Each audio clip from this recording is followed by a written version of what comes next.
Beauty Talks About. Ini topik kali ini kayaknya rata-rata orang di Indonesia, mau cewek mau cowok ya, itu punya persoalan yang satu ini. Makanya judul kita kali ini adalah Scar Fighter Club. Kamu nggak sendirian, barengan sama Dok Sil. Hai Beauties. Jadi Dok, kadang kalau kita ngelihat orang ya, aku juga sih seperti itu. Jadi kadang bekas jerawat, pori-pori yang besar, komedo ya kan, itu problem umum lah ya, yang rata-rata orang pasti pernah ngalamin dan bahkan sampai saat ini masih punya. Jadi sebenarnya scar itu bekas jerawat aja atau apa tuh Dok? Apakah dia macam-macam? Oke, jadi memang kalau wajah itu kan kayak the center of attention ya. Begitu kita ngelihat orang, ya kita kan nggak mungkin tahu personality dia atau dia baik apa enggak, yang dilihat pasti wajah. Betul. Ya enggak? Dan kalau misalnya kamu ada flaws atau ada yang nggak bagus lah di wajah kamu, misalnya scar, itu pasti kelihatan kan. Jadi that's why itu kayak bikin orang jadi nggak pede, ya kan. Jadi kalau scar itu sendiri, itu dia bisa macam-macam bentuknya. Sebenarnya yang dimaksud scar adalah bekas jerawat kan. Bekas jerawat. Jadi bekas luka.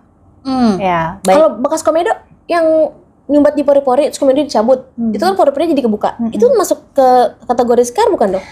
Kita harus lihat lagi, periksa lagi dari sisi fisiknya tuh seperti apa. Pokoknya intinya yang termasuk scar adalah dia bekas luka. Baik itu bekas luka jerawat, bekas luka kegores, dan bekas luka itu ada yang dalam bentuk perbedaan warna.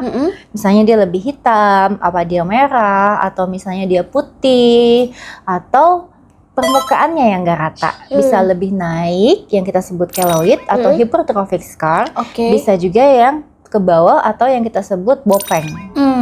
Kalau dokter nanganin pasien nih Dok ya, apakah jumlah keluhan scar ini cukup banyak Dok? Banyak banget ternyata. Karena mungkin secara genetik memang kulit Asia itu gampang banget untuk terjadi scar. Kulit Asia nih? Berarti dari ininya ya, dari bawaan dari sananya genetik, iya. Dan sebenarnya scar itu terbentuk karena adanya gangguan dari proses penyembuhan kulit. Pada dasarnya disebabkan oleh paling banyak dua hal. Yang pertama memang proses peradangannya hebat nih, misalnya jerawat gede-gede. Yang kedua ya karena kurangnya kolagen gitu. Jadi kalau kita menjaga intensitas atau jumlah kolagen dalam tubuh, scar ini sebenarnya masih bisa ini ya Dok, masih bisa diatasi ya Dok. Tapi balik lagi kan kedalaman luka, faktor genetik ya Dok. Tapi mungkin dalam proses ininya kali Dok, dalam proses curingnya, kalau dibantu dengan kolagen itu akan lebih baik ya Dok. Iya, jadi seperti yang disebutin Nanda tadi, banyak faktor yang untuk terjadinya scar kan, mulai dari jenis perlukaannya itu seperti apa. Kalau misalnya kita lukanya dalam, pasti ada scar, ya kan. Terus tapi balik lagi dari tubuh kita sendiri secara genetik, apakah kita rentan terhadap scar. Yang kedua, apakah nutrisi kita cukup untuk penyembuhan scar tersebut. Oh, mungkin kalau yang rentan terhadap scar tuh misalnya kayak yang ibu hamil nih, tiba-tiba badannya kan agak naik berat badannya. Terus tiba-tiba ada garis-garis gitu Dok di bagian-bagian tertentu yang menyebabkan akhirnya scar di perut misalnya. Itu termasuk kayak gitu Dok? Itu termasuk scar. Jadi kan itu tapi hitungannya kita sebutnya stretch mark ya. Stretch mark. Jadi itu terjadi karena proses peregangan kulit gitu. Itu juga terjadi karena kurangnya kolagen kurangnya kolagen, terus kurang elastis sehingga pada saat dia melar jadinya malah ternyata tuh problem tuh atau luka gitu ya Dok? Betul. Nah Dok, scar sendiri sebenarnya udah dari dulu ada, apa baru-baru ini aja nih? Maksudnya dokter tuh akhirnya menemukan, wah persoalan kulit nih, scar nih gitu. Scar itu sebenarnya pasti udah ada dari zaman dulu ya, cuman karena sekarang kan orang lebih aware ya, oh ternyata ini nggak normal nih ya kan, tapi sebenarnya scar itu sudah menjadi concern dari dulu. Buktinya kalau misalnya kita ngelihat zaman dulu orang yang ada bopeng di wajah pasti stigmanya negatif kan sebenarnya kan. Itu kalau dulu seperti itu. Kalau sekarang mungkin udah lebih ini dia cuma bekas jerawat. Cuman awareness untuk memperbaiki scarnya aja yang sekarang lebih tinggi. Jadi orang lebih ya udah aku fokus nih untuk bikin kulit muka nih rata ya kan. Soalnya nggak mungkin dong Dok ya tiap hari kita make up ala pengantin yang bisa nutupin itu ya kan.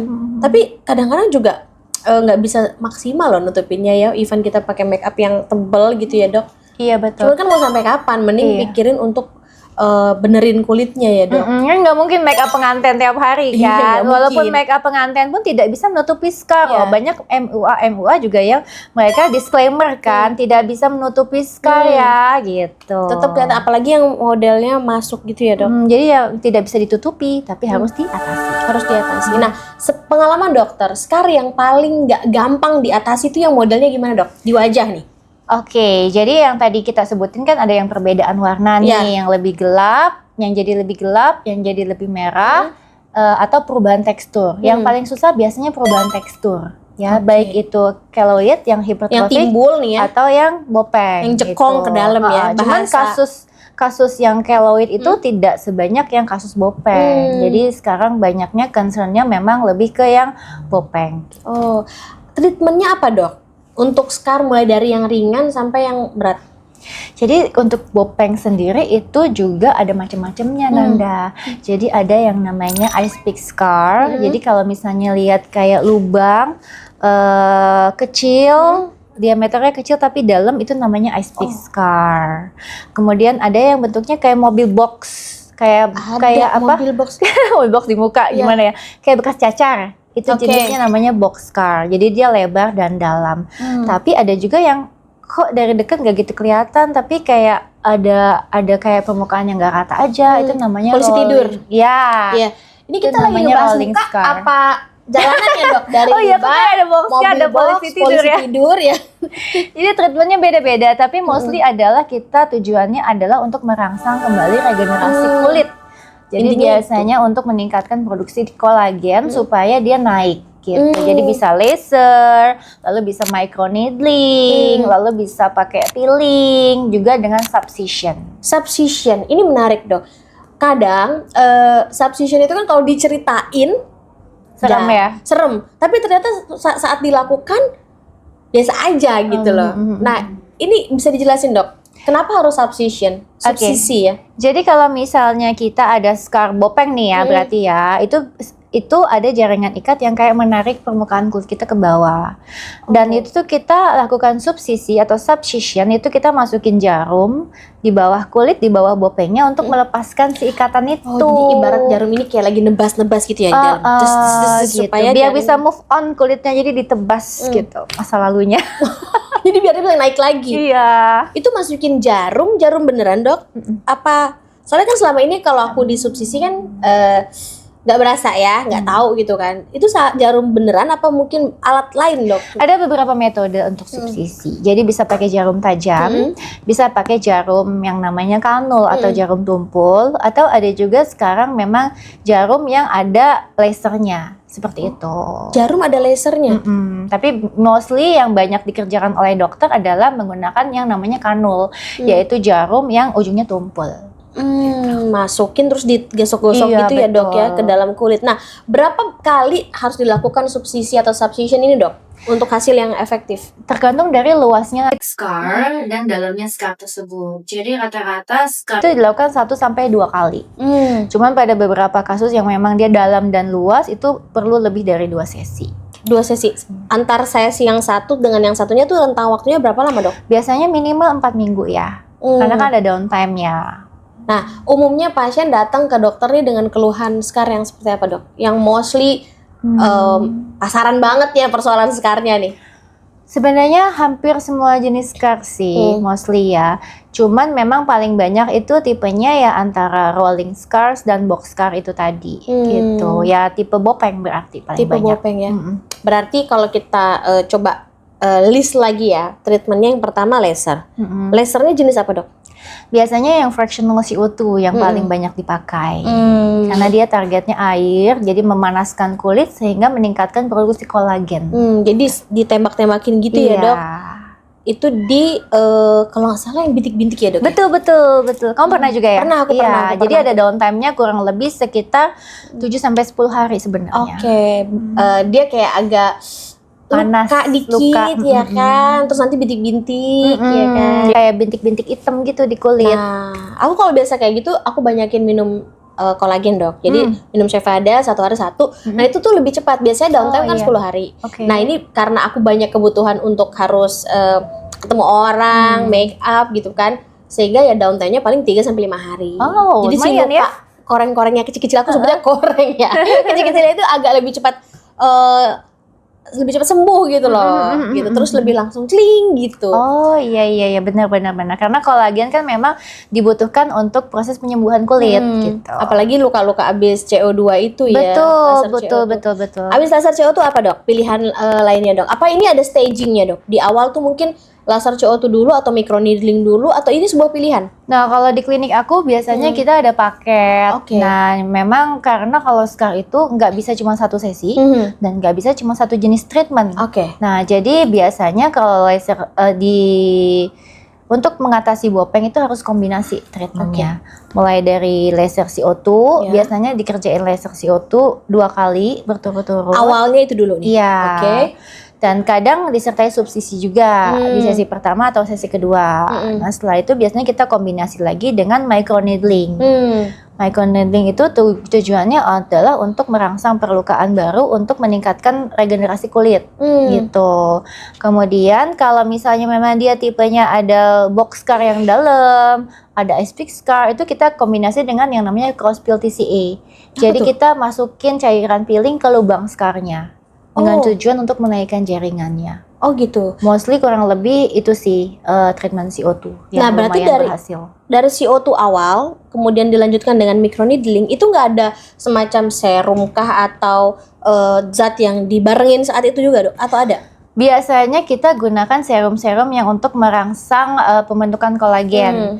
Bisa kolagen stimulator, bisa kolagennya itu sendiri, bisa salmon DNA, atau serum-serum yang mengandung growth factor atau turunan dari metabolit stem cell. Jadi tujuannya untuk mempercepat penyembuhan dan memperbaiki jaringan scarnya. Nah, besties tuh ya. Jadi sementara treatment scar itu basically adalah membuat atau merangsang kulit kita supaya memproduksi kolagen. Betul. Terkadang ditambahkan lagi zat cairan atau serum yang akan menambah lagi kolagen di kulit kita. Betul. Nah, Cevada Collagen Drink ini ibaratnya ikut dalam project supaya scar atau kulit kamu ini semakin beregenerasi, semakin lebih cepat pulih lagi dan dia menjadi asupan kolagen untuk tubuh kamu lewat asupan oral. Jadi lewat diminum, kolagen dari dalam mensupport treatment-treatment yang tadi Doksil sampaikan supaya scarnya ini lebih cepat kembali bagus ya kan, lebih cepat sembuh juga luka-lukanya karena basically emang harus bahasanya dilukain ya dok ya. Iya, pasti kalau treatment scar itu memang lama dan pasti ada downtime. Dan memang kita harus benar-benar ngikutin, telaten, sabar dengan prosesnya ya dok. Iya. Karena sekali lagi di muka sih kelihatannya ini kan cuman 1 mili juga nggak nyampe, tapi begitu di dalamnya ya, begitu dicek itu ini banget ya dok, konstruktif banget dan harus dibenerin bertahap. Nah, tips dokter buat besties atau beauties yang lagi nonton ya, kira-kira kalau saat ini lagi bingung mau mulai dari mana memperbaiki scar atau bekas jerawat, apa yang harus mereka lakukan dulu dok? Yang pasti jangan ditutupin. Mulai menerima diri bahwa kamu ada scar dan mulai cari tahu jenis tipe scar kamu apa, masalah kulit kamu apa. Tanya ke dokter dan temukan treatment yang memang tepat yang paling kamu butuhin sesuai dengan kebutuhan scar kamu. Kalau aku simpelnya mending cari Doksil aja, langsung ikutin ininya. Ujangan beliau. Jangan ya. Langsung ikutin aja rundown susunan acaranya ya kan. Microneedling, laser dulu berapa sesi, habis itu microneedling, habis itu apa lagi gitu, subsisi. Jadi juga. memang ada treatment plan untuk tiap pasien tuh beda-beda Nanda. Karena kan case-nya juga nggak sama ya dok. Tiap pasien punya persoalan kulit masing-masing. Dan nggak usah ragu, nggak usah takut. Yang penting kamu punya niat untuk memperbaiki kulit kamu, nanti pasti kita bantu. Gitu. Udah pokoknya kalau dijelasin panjang banget ya, tapi yang pasti tadi poin-poinnya udah disampaikan semua. Untuk soal scar treatmentnya apa, kemudian perawatannya bagaimana ya kan, asupan kolagen juga harus benar-benar diperhatikan karena ini penting sekali sebagai pondasi untuk persiapan kulit dan juga recovery-nya. Betul. Dok, ini Scar Factor Club kita sebutnya ya. Oke. Jadi mungkin dokter sebelum kita close, dokter mau sampaikan sesuatu untuk Scar Factor Club bahwa kalian nggak sendirian, nggak usah ngerasa, aduh kenapa ya kulit aku kayak gini. Apalagi bawaan dari lahir ya, Iya. nggak usah dikeluhkan karena itu udah dari sananya. Iya, oke, Scar Fighter Club, jangan takut lagi, jangan minder lagi, karena kalau kamu mau solusi buat scarmu, kita bisa bantu di sini di Fairy Tale Clinic. Udah semua ada solusinya, tenang aja, nggak usah pusing, nggak usah mikir kemana-mana lagi. Semua itu bisa dicariin solusinya, bisa dirawat mulai dari sekarang sesegera mungkin. Tapi itu tadi harus telaten dan konsisten ya dok. Betul. Gak bisa datang hari ini mau langsung hilang hari ini scarnya. Dimanapun nggak akan bisa ya dok. Iya, jadi kalau misalnya mau sesuatu harus ada yang dikorbankan kan. Jadi kalau treatment scar itu udah pasti nggak bisa sekali. Jadi kamu harus sempetin waktu dan pasti ada downtime-nya. Jadi mau menderita dulu sesaat supaya nanti hasilnya mulus kemudian. Oke. Mau seperti Gucci atau Porcelain. Dan itu bisa minimize pori banget ya dok. Bisa banget. Sekalian tuh ya, sekalian benerin scar, benerin pori-pori, ngilangin bekas jerawat. Iya. Dok Sil, makasih Sama-sama, banyak Nanda. ya. Say hi buat semua Scar Fighter Club dimanapun berada. Gak usah sedih lagi, gak usah. You're not alone. You're not alone, gak usah overthinking lagi. Semua itu ada solusinya. Cari aja Dok Sil. Oke, udah gitu minum ini sehari 1. Terima kasih Beauties, Dok Sil, makasih banyak. Thank you Kita ketemu Nanda, lagi thank di you episode Beauty. berikutnya. See Bye. you.